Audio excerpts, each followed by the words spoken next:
Welcome to the Good Pod, where we talk about everything good. Talking about the shows from the King universe of Good Wife, Good Fight, and right now talking about the show Elsbeth. Today we're talking about season 1, episodes 8 and 9. We're close to the end. I'm here with my co-host, a wonderful, fantastic Marissa Garza. Marissa, how are you? Jason, I think I could really go for Shirley Temple per usual, but I'm doing pretty well. Yeah, I'm more of a very complicated mixed drink myself. Ooh. Just give me something that fits my personality, nerdy, hyper, something like that. Do you Give me want some, give me so something. you want the elderflowers? Like you Yeah, give me the want elderflowers. Give me all the frou-frou stuff. But yeah, Marissa, we're yeah, here. We're close to the end. Season finale is almost next week. there. Almost Yeah. there. I feel like it's weird because I feel like right at the end, I feel like Elspeth is really hitting a stride and a groove with these episodes. Yeah, it definitely picked up some steam. And I also ended these two episodes in a place where I was not expecting them to end. I was kind of expecting some of this to come in the next episode, so I'm very curious to see what's going to happen on our finale. For sure, for sure. As we are close to the finale, we've done a few of these episodes now. This is literally our fourth episode in existence of the Good Pod. We want to hear from our audience, and there's a lot of ways that you, as our audience, can communicate with us, can let us know if we're doing a good job or we're doing a bad job. I think probably Mhm. we're only doing a good job. But so if you want to support us, if you want to help us, there are a couple of free, easy ways to do that. If you're listening on a podcatcher, if you're listening on a Spotify, you can leave us a star review where you can do a rating with your stars. Only 5 stars, please. If you're listening on Apple Podcasts, you can give us a rating and a review. We would love to hear what you're thinking of the show. We would love to hear if you're loving the show or not. And we have gotten one review since we started, and I'm gonna shout that person out. Their author name is WDC Traveler. It goes, Elsbeth getting her own show is the best thing that's happened on network TV since The Good Wife. Having Jason and Marissa's podcast accompany the show is the icing on the cake. I was hoping I wasn't the only one geeking out on the show's every detail. This podcast lets me know there's an Elsbeth community out there, and I am not alone. LOL. Thank you, Jason and Marissa. Thank you, WDC Traveler. That was a Thank great you. review. We love to hear more. If you want to leave us a review on our Apple Podcast page, we will read it out here once we receive it. But yeah, that was exciting. I loved hearing that review. I love knowing that there's someone out there listening. If you want to Yes. make your voice heard, you can give us a rating and review of your own, and we'll read it here. Yeah, as much as I love talking to you, Jason, it is also very comforting to know that other people enjoy a conversation as well. So I'd Definitely, love yeah, to hear from definitely, people. for sure. So yeah, with that, do we want to get into Elsbeth episode 8 and 9? Talk about what's Yeah. going on, what we're feeling, what we're thinking. Take it away, Marissa. Give us the lowdown on All this right. on these episodes. All right. So we've got two episodes. And like last week, we're going to talk about the crimes first, and then we'll talk about the Wagner case of it all across those two episodes. So the first episode for this week is episode 8, Artificial Genius.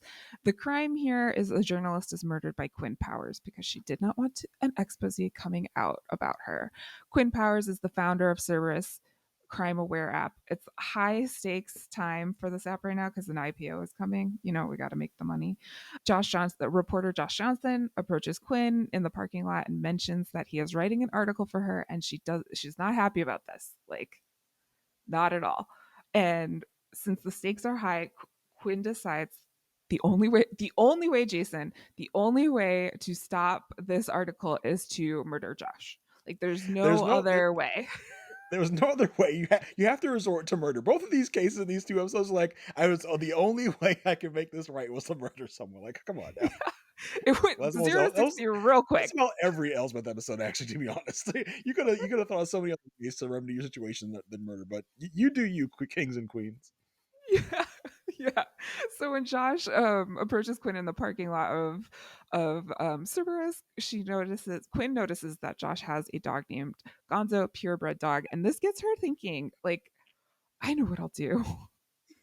I will pretend that there's a kidnapping happening in Brooklyn, and I'll use my app to like tell everybody and get all of this going. And at the same time, while everyone's looking for this dog napper that I'm going to frame as Josh, I'm going to leave my meeting where I've pre recorded a presentation and sneak out and kill Josh with a cattle prod because that's what I've told everyone this dog napper is using as a weapon. This was like This wild to me. it was such out of the box thinking, and also didn't make sense at the same time. It was bizarre. It was a bizarre plan that was hatched and was hatched poorly, as we'll see. Yes, yeah. And so she's giving her pre-recorded presentation, and then she goes over to Josh's and kills him and places the file on his computer, like went the extra step. Not Hmm. only not only did, killing someone stop this from coming out, she had to make sure she trashed the original article and replaced it with one that's talking about her like in such a glowing light. I think here Elsbeth like clocks right away that something's up because she noticed that the dog walker outside didn't know anything about these dogs that were dog napped. She only knew about Gonzo. So this kind of started Elsbeth's thinking here, and she's out a lot at Cerberus, the crime awareness app headquarters, which is very stereotypically like a tech place. There was lots of ping pong, lots of different It's probably a stuff foosball table in happening. there. Yeah.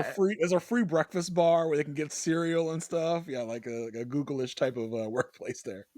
Yeah, and she also I mean, I could say this because I work in tech, but there's an aspiring filmmaker always on staff at all times. And so this aspiring filmmaker actually had the tape of this presentation, and this is what got Elsbeth to be able to corner Quinn here, because at the start of the recording, Quinn is wearing a headband. At the end, she is not. And you can also tell that Quinn was not paying attention while she was presenting because she was interrupted a couple of times. So these are the things that convince everyone that Quinn is behind this murder. So, what did we think of this crime as a whole, Jason? I thought the crime was interesting. You mentioned how she made this whole dog napping plot Yeah, to cover up the murder, which it didn't really make a lot of sense to me at all. You really could have just left it at I'm gonna put this pre-recorded presentation up and I'm gonna go kill Josh, because the fake dog napping story didn't really play into much of anything really. it was kind of like I thought at first, like, okay, if you're gonna frame him to be a dog napper, okay, that's enough. Like, that's not what but she that, did though. no, but that's not what she did. But like, I just Right. like it could have been one or the other. It did not need to be both. But I think the reason why it was there is because she goes up to her teammate and is like, "Hey, I know about this like dog napper." Her team is like, I haven't heard anything about on the police scanners, and they really pride themselves on checking something 10 times before putting it on the app. And this is kind of like abusing that situation and making and showing that Quinn, besides the fact that she walks with a cane only some of the times, besides the fact that she does land acknowledgments but doesn't really mean them in her phone calls, besides the fact that she announces that she's triggered and needs there's nothing wrong with announcing you're triggered and leaving, but the way that Quinn did it, not great. You could just tell that she's being like a very performative victim. She Mhm. also stole this app from her roommate or her friend who happened to also like to be a black woman. I just was like, this is so lining up to say something here. Yeah, I mean, like, you performatively woke is the perfect identifier for Quinn, because you can tell because we're watching a TV show. We know that Quinn is not being very, like, forthright in what she's doing. She's copying off of terms. She's using them for her own benefit in different ways. She's being with the times in a way. I think in these two episodes, in one of our perpetrators and one of our almost victims, they're two of the worst people we've seen in Quinn and Gemma in episode 9. They're two of the worst people we see on these shows. And Quinn is just is horrible. I can't I think stand I Quinn. would put She's the plastic so annoying. surgeon lady like in the third. Like Okay. they really ramped up in the Yeah, she's up there. horribleness. Speaking of Quinn, Quinn was played by the actress who played Gwen in You on Netflix, which seems to be like a bridge between these two episodes because the next episode gave me a lot of You vibes happening over there. Yeah, I'm not a you fan really. I've not really watched any of it. So for me, when I watched this episode, I was like, "Oh, that's interesting." In both these episodes, like, we don't have a huge big name star like we've had almost every other episode. And because I haven't watched I didn't recognize who Quinn was. But I thought it was interesting that we're more letting the show kind of breathe rather than having this big over the top guest star be kind of a distraction, but apparently she is known. So maybe that's out of the window. Well, I mean, she's no, but she's, she's no Blair Underwood. She's, Yeah, she's not you as know, well known as most of the yeah, other guest stars we've had. But yeah, I did appreciate it. And something else I really appreciated throughout this episode, throughout this case, is that Kaya really did a lot of deducting. Kaya was in she there did. making notes, making observations, and it led to a lot of good stuff. I was like, okay, that's great development of Kaya. Like finally we're getting more of her being involved. And I think hopefully on the road to being that detective that we know that she should be and is going to be at some point. Yeah, not only was she making deductions, she was being listened to and action was being taken on Yeah. those deductions, which I think is important. We also got Detective Edwards back on this one, Yeah. our next recurring detective here on the scene. She wasn't as dismissive of Elsbeth in this one. I think that's the kind of the formula here. The second time we see the detectives, they're not as dismissive, not as annoyed with Elsbeth because they've seen Elsbeth have success. But I did like the fact that at an early part of the episode, it looked like Elsbeth and Edwards were going to be in competition, but Hmm. we didn't really follow through with that. Like we didn't see Edwards and Elsbeth go head to head at different points in the investigation where it was almost like a competition. I think that would have been a lot more fun seeing them kind of go head to head, seeing what Edwards was doing as opposed to what Elsbeth is doing. I really want them to give the detectives a little more agency and a little more. Let me know they know what they're doing at some point. Like I think I've asked that almost every episode, but I really want them to give the detectives a little more credit in these episodes. Yeah, because Edwards' whole thing is data never lies. Like, I'm going to Yeah. trust the data. And this is set up for her because we've got this app Cerberus that is partnering or doing like some sort of beta program with the police, which is a whole discussion in itself. Like, Mm-hmm. this is the closest I think this Elsbeth episode has gotten to a good fight episode for me, particularly because I felt like it was trying to say something, albeit like very in a very high level light way, about user generated content, not verifying things, the role of technology in policing. Like, the good fight would have had like a robot killed someone, but this is Mm-hmm. like this is getting some of that flavor here, which I really appreciated. And I think that's what detectives Edwards's role was. And you're right, like at the beginning she did definitely like, we'll see who wins, like I'll Yeah. follow the data and you can follow your intuition, but they kind of never came back Yeah, he dropped the together ball on on it. that. But I did appreciate Detective Edwards in this one. The detectives are really growing on me in these series, so I'll say that for them. I thought the conceit of the Cerebrus Cerebrus, what is it?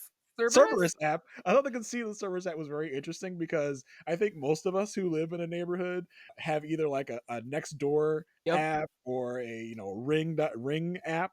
So it was very interesting because most of what I get on Nextdoor apps is like lost dog.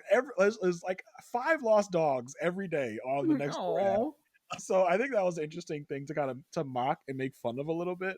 And I did like that aspect of it where it's supposed to be a genuine crime reporting app, but we can see that because Quinn is just another civilian who made this app, she can manipulate it however she wants to. I thought that was very interesting kind of dig into these type of apps and these type of website reportings. So that was very interesting aspect of this.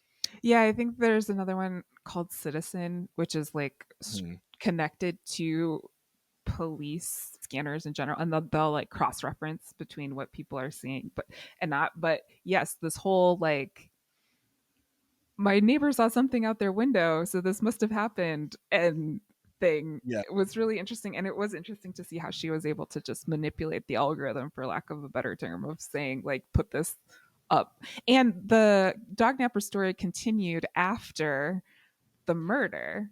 Yeah, that was one So of that was one of Kaya's deductions. Is like, listen, there was this, and this going on, but this dog napping thing stays at the top of the feed. So it's very weird that it really, this app that's supposed to be reporting on crime up to date, up to the minute, it still has these dog nappings up at the top. I was like, look at you, Kaya, go Kaya, like that's my girl, Kaya. yeah, I was cheering for her as well. What did you think of Elsbeth's, like, for me, her? investigation is it is predictable to this point. Mhm. I don't know if it's annoyingly predictable or if it's teetering on the edge of predictable for me. I would like to see her be challenged or be wrong or get thrown a curveball every once in a while. But it's always like Elsbeth's going to notice something in the first second, and then Mhm. that's going to be the thing that like drives it home at the end. Like even to in this episode, it was not only the dog watcher that didn't know all the dogs, but Elsbeth noticed the ripped corner off of the bulletin board. And we all know like Elsbeth pays attention to detail. I don't know if we need to keep but I was like, if it's that piece of paper that really makes this case, I'm gonna be like, we need Yeah. something new. And it's a little bit of absolutes, right? She's like, this desk and this bulletin board is so organized and so neat. So there could not be a point where there was a page ripped off of this thing. I was like, well, that's not Yeah. it's not a must that he cannot ever rip a page down off a bulletin board at some point in time. So that's not really like it's not really confirmation of anything. It's not really a fact that she's working on. She's working on feeling on gut, and that's her thing. But like you said, I would like for her feeling in her gut to be wrong every once in a while to Or show that be she's human. challenged. Right, Like, to show that she's human at all, because right now she's really OP, which for those that don't know, it's like overpowered. Like she's almost like a yeah. magical elf that can see guilt and see evidence, like if she has some sort of radar detection or something. So I would like her, to be a little have something get in her way a little bit, like you said. Yeah, I agree. I think the only other thing I wanted to point out about Quinn was that she was definitely giving me Anna Delvey or Elizabeth Moss vibes, which are very too high profile girl crime. I don't really know what to call Mhm. that type of people. Because at the end, when Quinn was arrested, she was like, I am a star, which got me. I loved how in the course of the investigation, Quinn made so many mistakes as well. Like, not only did she have this uninterrupted thing where she put on this recording where she tells them like, listen, don't interrupt me because I'm gonna be Yeah. very mad. I'm gonna stop the recording. And obviously, you have to think at some point in your presentation, someone's gonna have a question, someone's gonna have something come up. And obviously, someone did that, and she didn't pay any attention to it. So that tips off Elsbeth right there that something is amiss, not to mention the missing headband. How are you going to leave, you know, such vital information, vital evidence at the crime scene? Like these people, I know most of these people are rookies at murdering, but come on now, you got to think, you got to be a little better than that. Like don't leave your DNA evidence all over the crime scene. So she was very, and again with the COVID lie Yeah. why did you do this, virtually? Why couldn't this be an in-person meeting? She goes, well, someone had COVID. You have to make a better lie than something that can be so easily verifiable than one of your employees having COVID. You could have said anything else to have that lie. So Quinn made a lot of mistakes. She wasn't a perfect criminal, but none of these people in Elsbeth are. But she more than most, I think, had a lot of blunders. But I think that's one of the great things about Quinn is that Quinn is so self-absorbed that she doesn't see those mistakes. Like she thinks she's perfect, so she's not going to even admit that she made those mistakes to herself. Well, because she's focused on her one goal of like making millions of dollars through this app and like using her story of being attacked Mhm. to do that. Like, I think she's seeing that as like her purpose, her way. And so she can't see it. Speaking of the headband, though, I did want to point out that we have a new character on the show. I guess we only saw it one episode, but I'm guessing they will appear in another episode. But we're talking about Gonzo the dog. I was bummed that we didn't get Gonzo in episode 9. I was like, I okay, you have this know. new recurring character. Let's see her walking the dog. Let's see her doing something with the dog. I was very surprised by at the end that Ellsworth is going to be Gonzo's new mom. I almost thought Mimi was going to take Gonzo as her own. Like she's been dog walking everyone else's dog. It's time for her to Yeah. have a dog of her own. But I was shocked that Elsbeth, took the dog in, and we got to see a little bit more of Elsbeth's apartment as she figures out that the dog probably hid the headband. Like 2 more centimeters than we saw last time. Yeah, It we was know she so has a good kitchen. That's what we saw. yeah. It's like come on now.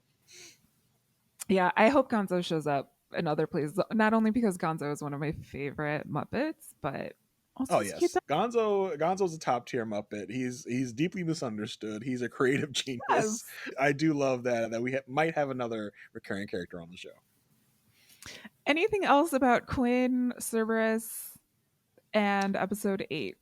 No, I mean I think I enjoy this episode. I liked the little twist that we had with Ellen giving us a little more information on Quinn and how she's that limp is more Mm, performative than you think. So yeah, I like this episode. I thought it was a good episode. The murderer was someone that I enjoyed seeing getting taken down, and I don't think any of the Elsbeth stuff was too out of pocket for me. I thought the crime came to kind of a logical conclusion in a way here. yeah. Yeah, I thought it was, again, like it was the closest to a good fight slash procedural crossover thing that I think we've Mhm. gotten so far on this show. Yeah. All right, episode 9 is titled Sweet Justice. Let's talk about Joe Dillon, a beloved bartender known for his generosity and proactiveness towards his regulars, especially Miss Ivy Benson. Listen, I might, I might commit some crimes for Ivy too. You know what I'm saying? I was like, Ivy, what's up, girl? She did kind of steal her scenes there. She Mhm. was good. One night, Ivy comes into the bar and she's upset because she didn't do well on an interview. And Joe, of course, is like, "Tell me about it. Tell me about your problems. I'm here for you."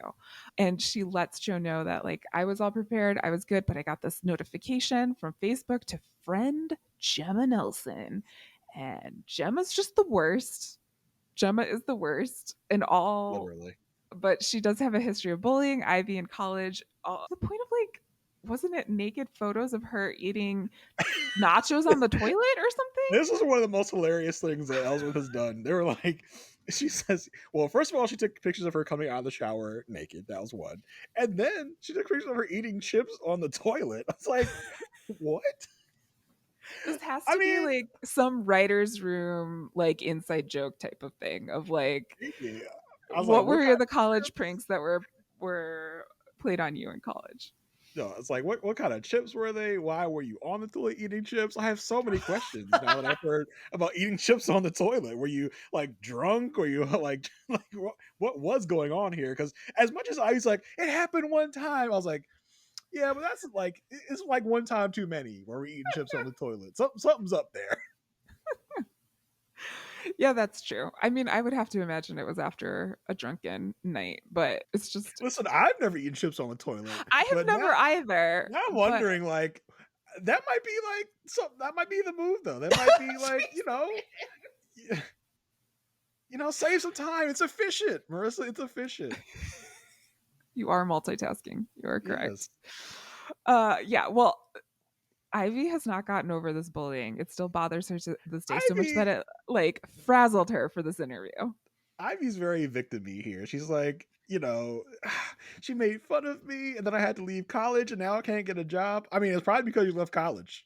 Like, I don't know what's from Ivy, but no one wants to really hire a high-level person without a degree. So maybe that might be the move. I think she gives Gemma a little more power than Gemma really has. I'm not sure. I think she's really inflating Gemma to be this like Trump Donald Trump level presence that she's going to make sure I don't get any jobs. She's going to make sure that I can't do anything. I was like, it's probably also because you don't have a college degree and you let a Facebook notification really affect you to the level that you can't do an interview. Hey, trauma's trauma, like this is still with her. But Joe is like, so like just soaking all of this up. He's like, "Oh my gosh. Like, tell me more. Let me walk you home." Super empathetic, and you can tell by the end of the night he wants to do something to make this right.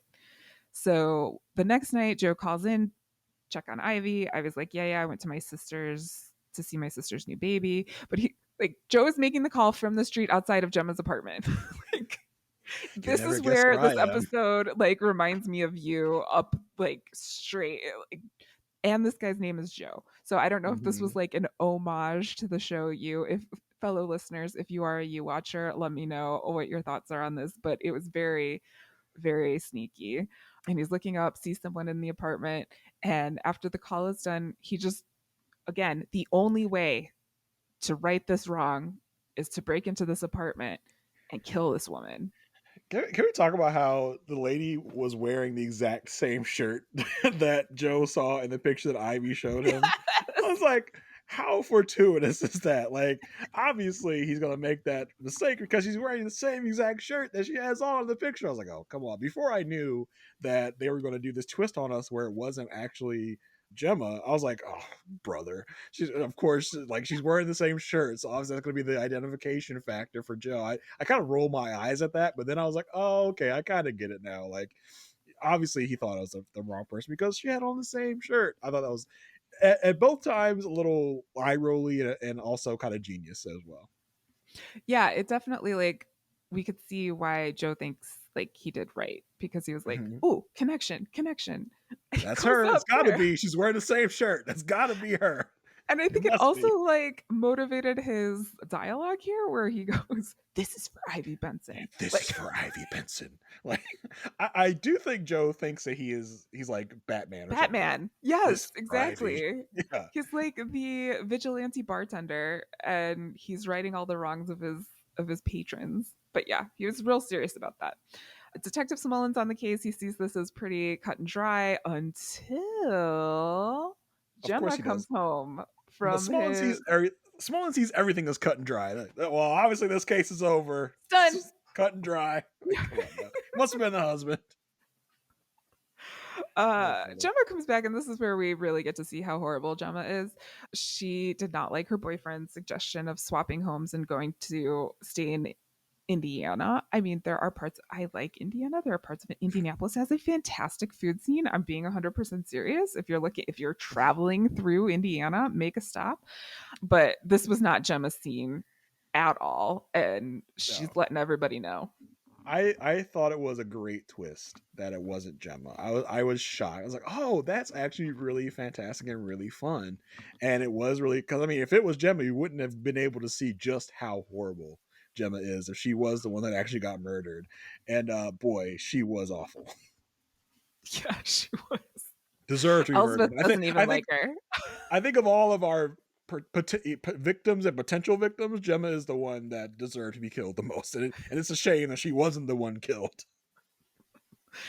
She wasn't. It was Jane Dunhill, and Jane had house swapped with them and forgot to set the alarm. So obviously, it's her fault that she was murdered. Is basically what Gemma is saying. At this right away, I was excited that there was this twist, but I was not Mhm. excited that right away Elspeth was like, obviously Jenna wasn't the one or Jane wasn't the one that was supposed to be murdered. It was supposed to be Gemma. Like right away, right away. So this gets She was like, Elspeth it was. She was like, it was dark. Obviously, he didn't know who he was killing. How do you know it was obviously. dark when he killed her? How did you know? How do you know it was dark?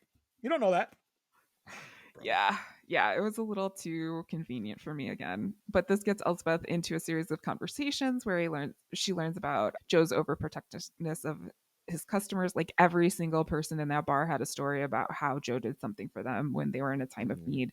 And it really kind of got me thinking about Joe. I really enjoyed the character of Joe because he seemed very lonely. And I thought that the performance here by Arian Mohed was also very good. Like it was good. It was a good. I felt feelings for not like I was in love with this person, but I felt feelings for him as a Oh, person because I felt Marissa's got a lonely for crush. him. Marissa's I got a mean, crush. it's not a Everybody, bad one to have. It's not Marissa's a got a bad one to crush. have. It's TV Again, on Succession, so yeah, again, Succession is not a show I watched, so I was just like, oh, another no name guy. But apparently, he has some kind of cred out here in these drama streets.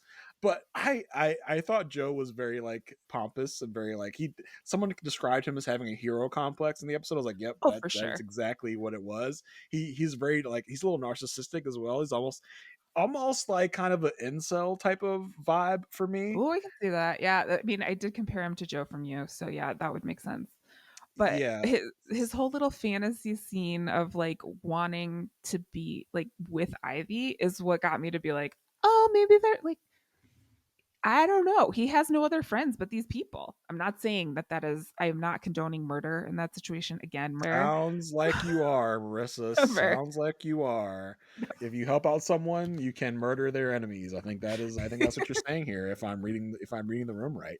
But Yeah, Joe was interesting because Joe is so high on his own supply because he's this person that is like fake humble, but he still wants everyone to, celebrate. He was like, "Oh, guys, you guys don't have to compliment me that way, but I'll listen to it if you still want to keep doing Yeah, it. No exactly. problem." Yeah, like that up. Yeah, like he's fake humble, he's fake, he's fake all that. So I love the fantasy scene that he had with Ivy coming to him and like, oh, I know what you did, it's so great. That also reminded me a little bit of Good Fight because we had a little more of those type of scenes in the Good Mhm. Fight where we would get away, diverge from reality a little bit. So I love that aspect of it. I think Elsbeth should use that device a little more in its episodes. I think that would be a little more, add a little bit more to the fun of Elsbeth because I think Elsbeth, of the three Good Wife universe shows, is supposed to be kind of like the funnest, I think. And I think if it utilizes a little more of these type of devices in the future, I think it'll be great for the show.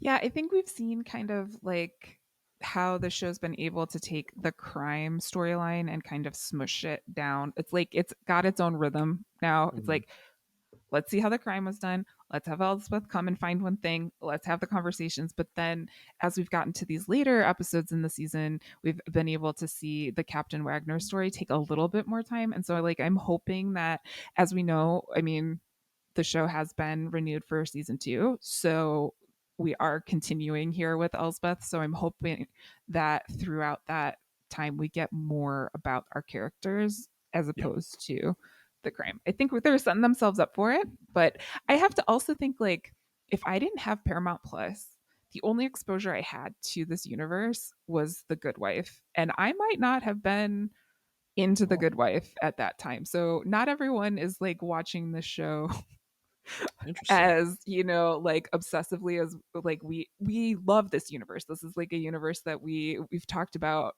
during other podcasts of ours and compared things to things. But like if I'm just a CBS watcher, maybe that's why they're like taking their time. Like we know what they're capable of, but if you're just picking up Elsbeth now, you don't know what they're capable of.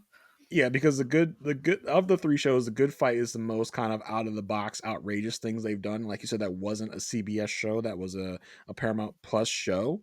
So that's very interesting that you say that because I think that makes a lot of sense. They're kind of dipping their toe into the water of unconventionalists because they know this is a procedural that is going to be watched by more casual viewers. I think. Yeah, yeah. So I think they took their time kind of establishing some sort of pattern so that people would trust the show before they start pushing some boundaries. Yeah, so I mean, what did you think of how Joe was found out, how Joe was arrested? I think I Oh, think I think it was really clever that they really appealed to his sense of ego, which is what I think yes. was what fuels Joe, right? He loves these people, as I said, fake humble. He loves these people coming and be like, "Oh, Joe, you're such a saint. Thank you so much for protecting me. Thank you so much for helping me." And even if he doesn't get the recognition, like in the Ivy case, whereas Ivy would be like, "I'm so glad someone did this to Gemma." Just Joe knowing that it was him that did that, I think was fuels his ego up enough. And I think the fact that they set the new guy, wasn't it Dion? They set Dion Hmm. up to be the hero in Ivy's eyes, really set him off in a way. So I really love that way they caught him in this instance here. I love when the show does things like this. This is the first time we've seen sort of like a setup confession type of Mhm. situation.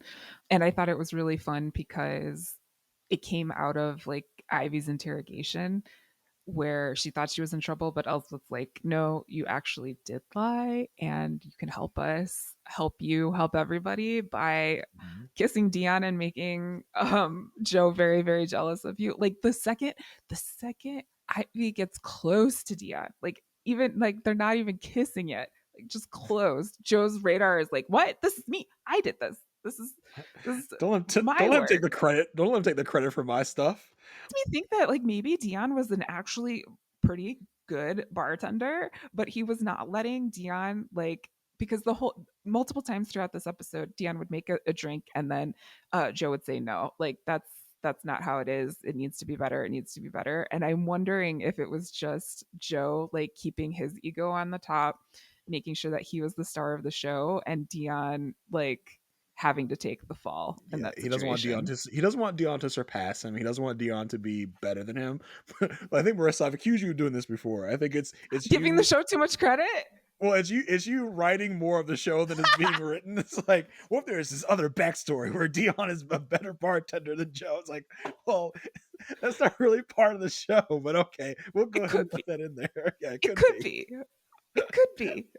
I'm Yeah, just like, what I really am trying to do, Jason, is just help those fan fictioners like really write the stories around our story. I don't know if there are any Elsbeth fan fiction writers. I don't know, that'd be but interesting.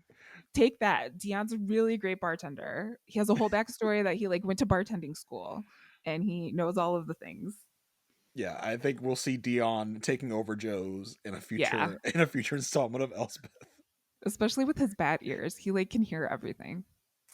Yeah, That was so weird. That was such an interesting like way for them to come upon their ultimate gotcha moment where it's like, oh, Dion has great hearing. We'll use that to say that he overheard Ivy complaining about Gemma, so he's the one that did. I was like, okay, that's a little bit of a stretch, but all right, cool. yeah. It's But like, and we're here at this minute mark and we gotta move it yeah, we on got to move bad the ears. plot along.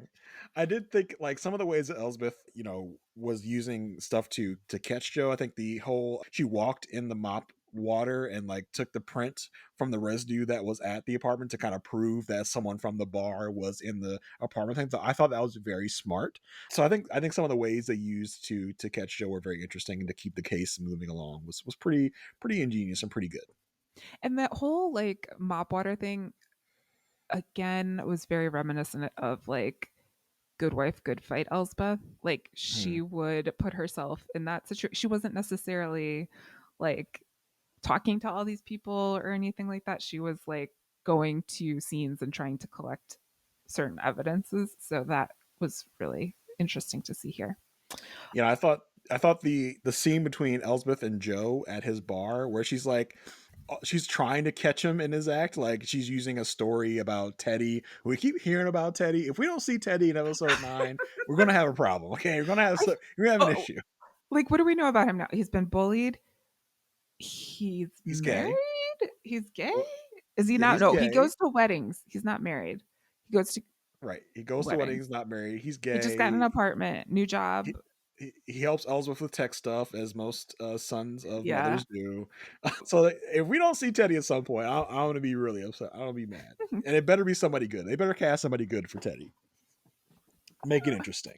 But Yeah. yeah, as she's kind of using this story about Teddy to kind of almost trip Joe up in a way to kind of like get in Joe's mind, as Elsbeth likes to do. As again, Elsbeth is again visiting suspects on her own to trip them up, which is like again why we keep having this conceit of she's a decree lawyer, blah blah blah.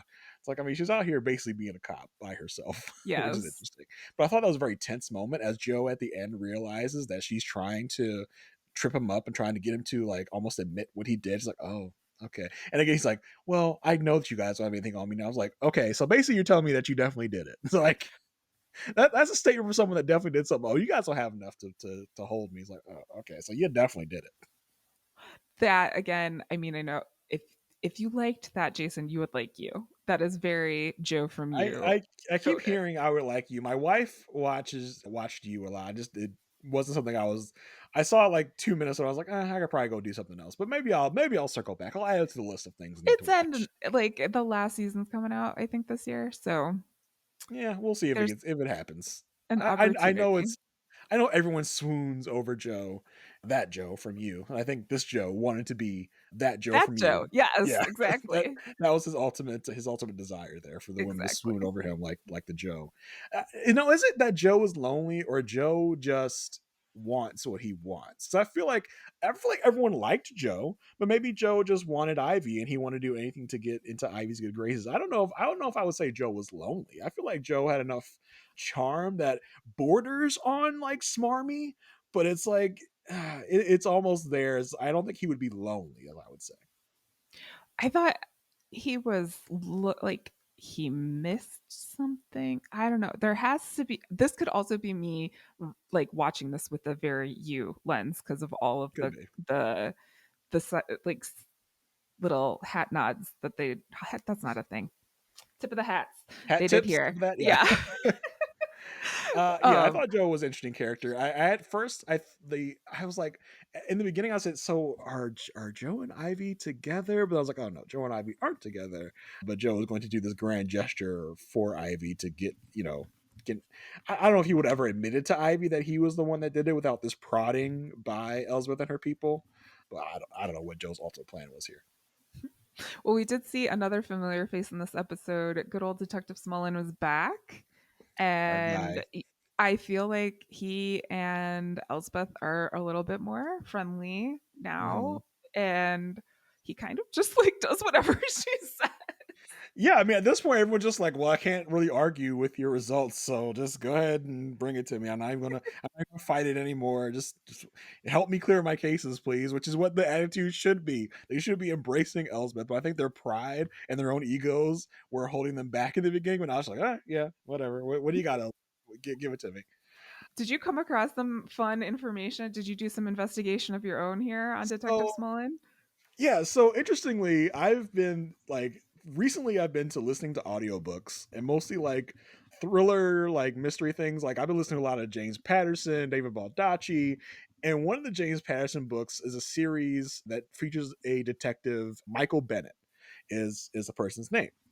The detective is the main character in these series. So in these audiobooks, when I'm listening to someone as my narrator, I like to see who the narrator is, like to investigate who the narrator is.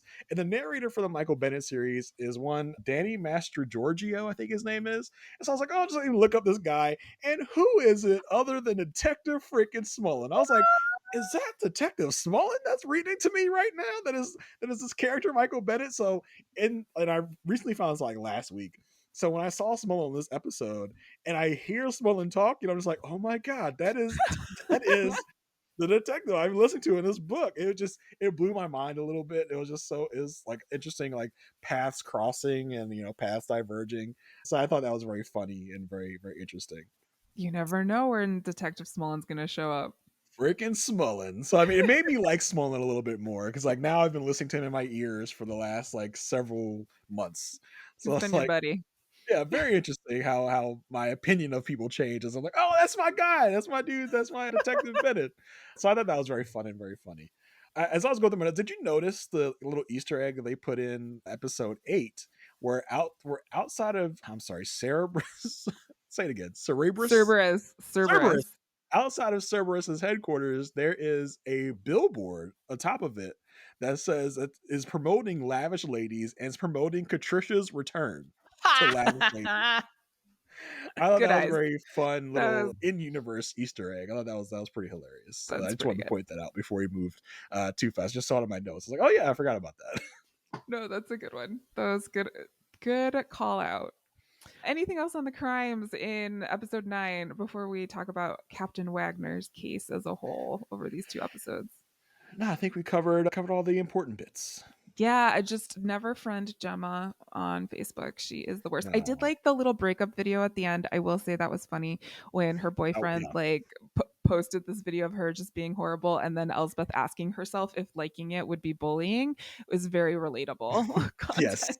And I thought again, you can tell the olds are writing this this Yes, series. They're like, because there's a lot of Facebook use in here. It's just like, yes, you see this on Facebook? It's like, okay, yeah, we know yeah. who's writing this show. First of all, someone like Ivy is probably Not not on on Facebook, Facebook. yeah, not big and active on Facebook, probably. Well, these 2 episodes not only had crimes for Elsbeth to investigate, but also the whole reason why she's there and was not really involved in this part of the storyline in either of these episodes. But we did Mhm. get some action on the Captain Wagner case. In episode 8, I did love how suspicious Wagner was of Noonan. Like the look that Wendell Pierce gives to Noonan is He's just like he has had an super ass full of suspicious. Noonan. He's had an ass full of Noonan at this point. He freaking hates Noonan now, and just the way that they turn from he turned from like he describes it to Elsbeth at one point. He's like he was there for me through Yeah. this, and now he's basically his mortal enemy at this point. Yeah, and he found that like all of the Flareall documentation having to do with like I think just like they didn't really say what, but all Flareall documentation had Wagner's signature on it. So it's not really easy to kind of get Yeah, away from that in court, I like you're guess. gonna have to figure something else out. Yeah, I guess that is it's like official police documents. Like, hey, we looked into this. Yeah, Nothing crazy nothing's going there. on. Case closed. Signed, Captain Wagner. Like, I Yeah. guess that's what we're talking about. As far as the whole flare all thing of it, it's been very kind of like it's never been too specific. It's just like, hey, there's sweatshops going on and signed documents. Like this, it has never been too specific as to what exactly is being signed off on or what's the real crime here is. I don't think we're meant to really look that deep into it. We're just like, hey, Nunes forging Wagner signatures. That's a Yeah. bad thing. Yeah. That's enough. Yeah. I did enjoy this conversation that happened between Wagner and Elsbeth, because Elsbeth is like, okay, your signature's on all of this documentation. That's really bad, but the truth will prevail. Like the truth will show that you're not, guilty here. And Wagner's response, I thought was very like it was very good. It was very good to see a black man say this to a white woman. And he says, the truth is not enough for people like Claudia and me. We need to be perfect, and we need to be perfect to be trusted. Yeah, it's really going to be a shame when Claudia actually has a lot to do with this. You think so? Oh, I was going to ask you, do you think she's still in it, or do you think she A just has 100% Claudia's in it. Okay, do you think hundred this, like, that percent. means they're going to get divorced? Like he's going to find out that like Claudia's in it, and then it's like, oh my gosh, I can't protect you anymore. Either I don't know. Either he and Claudia are going to get divorced, or he's going to cover it up for Claudia, and it's only going to be something, Oh, or it's only going to be something that we, the audience, know. Like we're going to see him like shield Claudia from any wrongdoing here, or he's going to turn her in as he should. If they really wanted to take this, into an interesting place, they should have him covered up for her. But I think with Elsbeth being what Elsbeth is, and with Wagner supposed to be our ultra good guy, I think he will in the end turn in Claudia for what she did. do you think one of these episodes is going to start with Claudia doing a crime? Well, we got one episode left, so who Or next knows? season? Yeah, I just I think this will all be wrapped up by the end of this season finale coming up. I think the fact that not to go too deep into episode 9 of it all, but the fact that we wrapped up the Noonan part of this yeah, that's in yeah. episode 9, I think the other shoe to drop in episode 10 is Claudia's involvement. Not Gloria Rubin. Yeah, Um, but I do think episode 10 should start with Claudia, us seeing Claudia being the bad guy and doing something bad. yeah, I don't know if it'd be murder per se, but we actually get to see Claudia doing her bad stuff, and then the rest of the episode is focusing on catching Claudia in the wrong.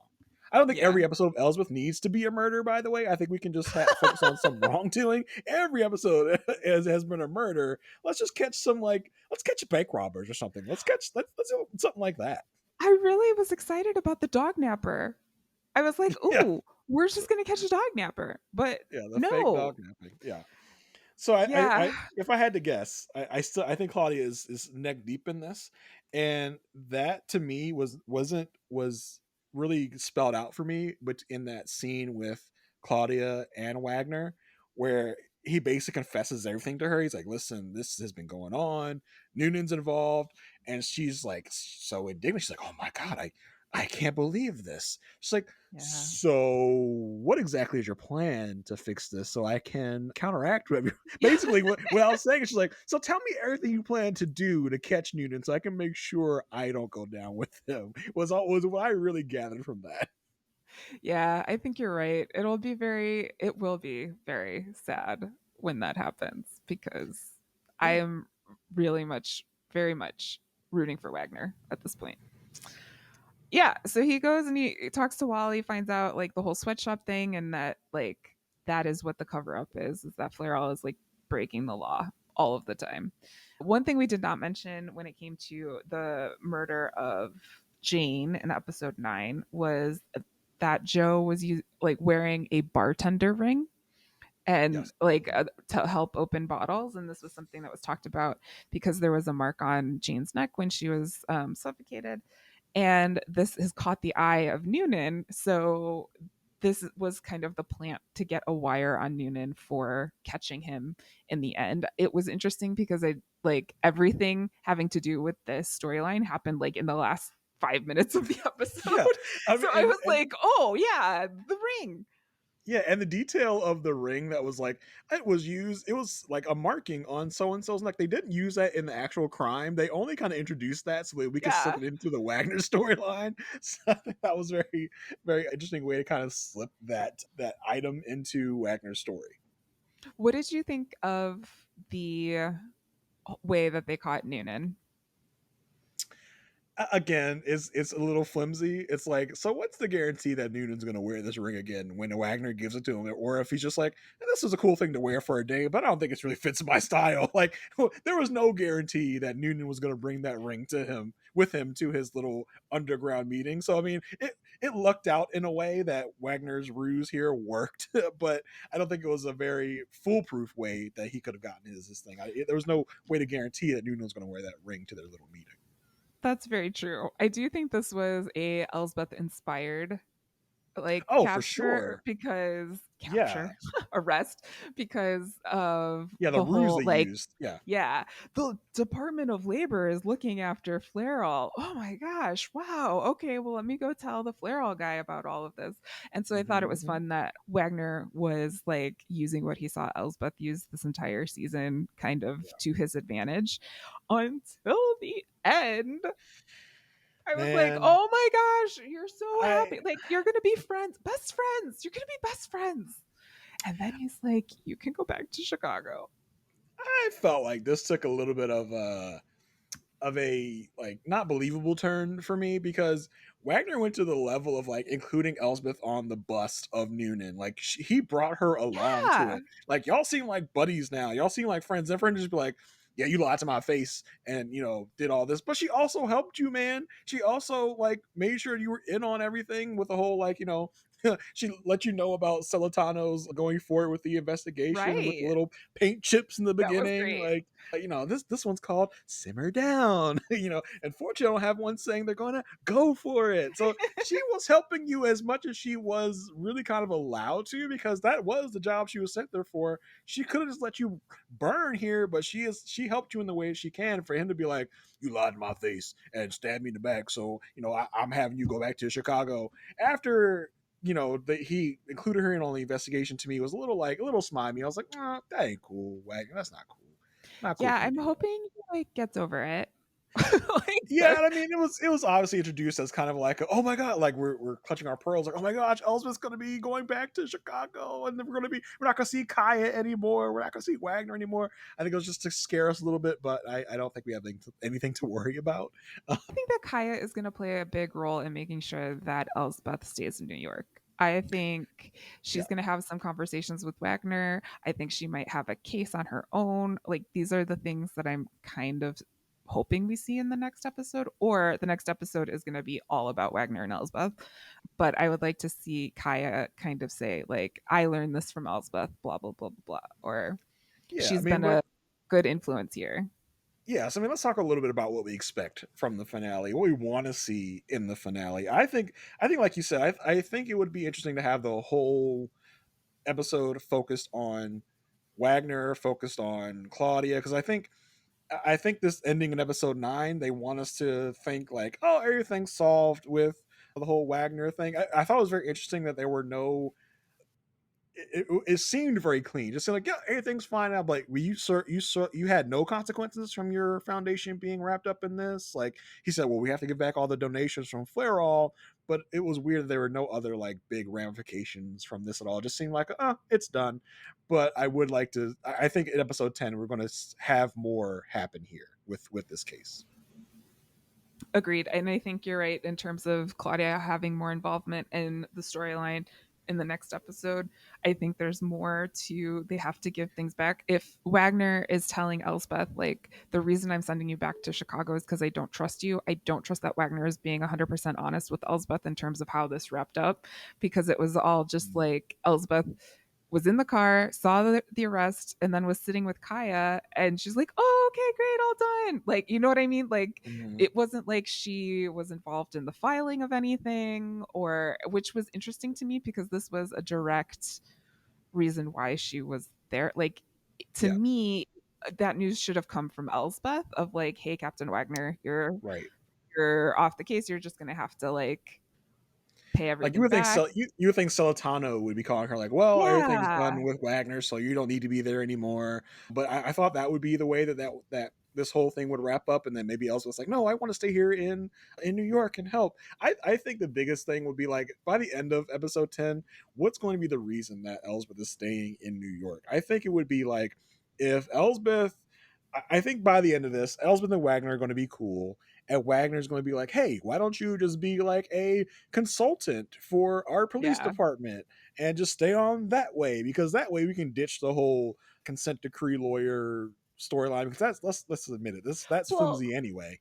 and there was an opportunity, I think it was in episode 8, where they were talking about the Cerberus app and like how Quinn was saying how involved the police department is in making this Mhm. app. And Wagner was like, go use your consent decree and tell people that this is not happening. This Yes. is not Mhm. what it is. And we never saw her. Like, I was like, oh, press conference. Ooh, file. Yeah. Like, I was like, oh, we're going to see something. But we never saw it. So I think like the consent decree is kind of over. It's just how she got to New York, why she would stay there. I think you're on the right track in terms of being a consultant, because we've also heard a lot of her comments have been around the law coming up recently. Like the whole thing with Wagner's case was like, we need to get expulsory evidence, which like we, and Mhm. she was being used as like the verification that they had that evidence Yes. that they needed. So that could also be dangerous, because if there is like actual corruption at the police department that she uncovers later, then she can be used as a tool for that and might not have the backing of Celentano if she's not in the Yes. consent decree. But I do think that like having someone who knows the law like she does and is good at paying attention to details is a good person to have on your team.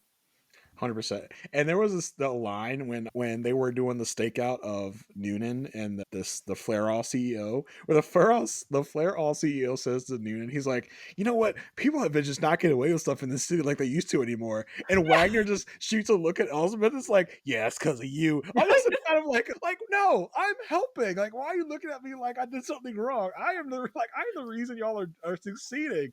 I thought that was hilarious. Where he goes, yeah, all of a sudden people can't get away with stuff in the city. It's almost like we're in Gotham City, and this is my second Batman reference. It's almost like Elspeth is like Batman. She's coming and cleaning crime up off the streets, and this guy is so mad that Elspeth is here and making sure that people can't get away with bad stuff anymore. I thought that was hilarious. Well, and it also speaks to like we've only seen 9 crimes in New York Right. City. Like, it Like, has Elspeth done more and we just haven't seen it? Like, 9 crimes out of the thousands that have been perpetrated, and that's what pings this man's radar. I thought that was hilarious. And just the fact that, these people, the cops in this fictional New York are so inept that Elspeth's presence has really just greatly affected things this yeah, and much. they're all like, "Oh my gosh, Elspeth's here." Like it's some sort of like a ripple effect where Mhm. like Smollen's out with the guys, and it's like, "Oh my gosh, she's so annoying." Blah blah blah. She's gonna find everything. You better clean up your act because she'll find it. And they all listen. It's not just like that they're talking about it, but then they all Mhm. listen to the story Yeah. and take it It's just seriously. and I mean, you can't deny that Elspeth has made their department that much better. Yeah. And also, I do really like her office. Did you see how on the office it said supplies and Elspeth? Like she got her own nameplate Oh, on the yes. door Yes, of you her had to put on office. there, yes. I noticed Yeah, that, yeah. that was So fun. yeah, I do think that episode 10, the season finale, ends in Elsbeth is going to be in New York under official capacity as a part of the precinct of New York, no longer as a consent decree lawyer. I think that Yeah. that's where we end things.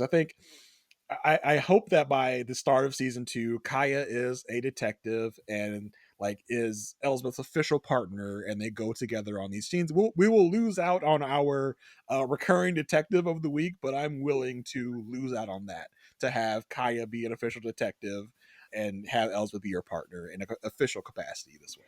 It would be kind of cool because when I was a kid, there was a show called Cagney and Lacey, and it was 2 female detectives in New Mhm. York. And like, if they could bring back that type of partnership and Yeah. vibe, like, and get more into the what it's like Elspeth's a single woman in New York, Kaya's a single woman in New York. Like, how can we have lives and be detectives at the same time and bring more conversation to that would be very interesting to me as a Yeah, viewer.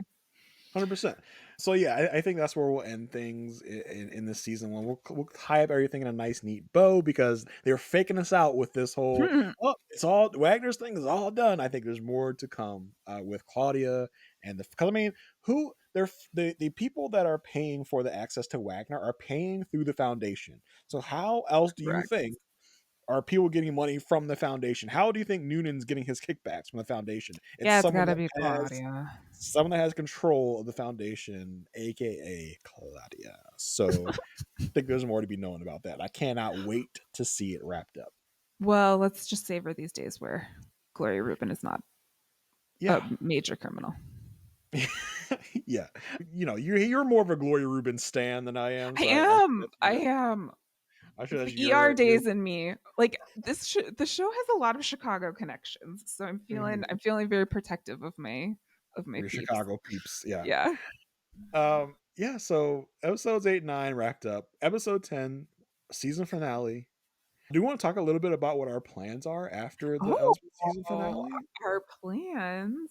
Yeah. Well, if you have been carefully listening along, you may have heard us mention a couple of times that this is a podcast about the King universe. All of the shows that the Kings have put together. So after we wrap up coverage of Elsbeth, I think, Jason, I think we're going back to the beginning. I think we're going Good Wife season 1, episode 1. Going back to the start. Good Wife, season 1, episode 1, where dirty dog Peter and Alicia and all of our favorites. We're gonna talk about them episode by episode. We're gonna do a whole rewatch of The Good Wife, starting right after the season finale of Elsbeth. The week after the season finale of Elsbeth starts, season 1, episode 1, and we'll go through the whole series. Then who knows? After that, maybe we could fight a little bit. Maybe. Maybe. So we're excited to start that journey. We hope that you guys will come and start it with us and we'll watch along as we watch along each week. That being said, if you have any comments, if you have any feedback, if you have anything you want to ask, we would love to hear from you. We'll ask whatever questions you have about Elsbeth, about the good anything. We'll ask it on this podcast. You just let us know. We do have an email address that you guys can go to ask your questions, leave your comments. It is thegoodpodfeedback@gmail.com. So you can use that email address, give us whatever you want to give us, your thoughts, your opinions, your questions. We'll talk about it here on the podcast. I would love to hear everyone's theories about the finale next week, and we can kind of roll through that on next week's pod. See if anyone was right. See who nailed it on the head. And like I said earlier in the show, if you want to do something great for us, get us a little more notoriety, put our name out there a little bit, you can give us ratings on. I know you can do it on Spotify. I know that you can give us ratings on Apple. You can leave actual written reviews on Apple as well, as we talked about earlier in the episode. And I think other podcasters have other rating functions as well. So whatever you're listening to us on, give us some love, give us some feedback. We would really really appreciate it.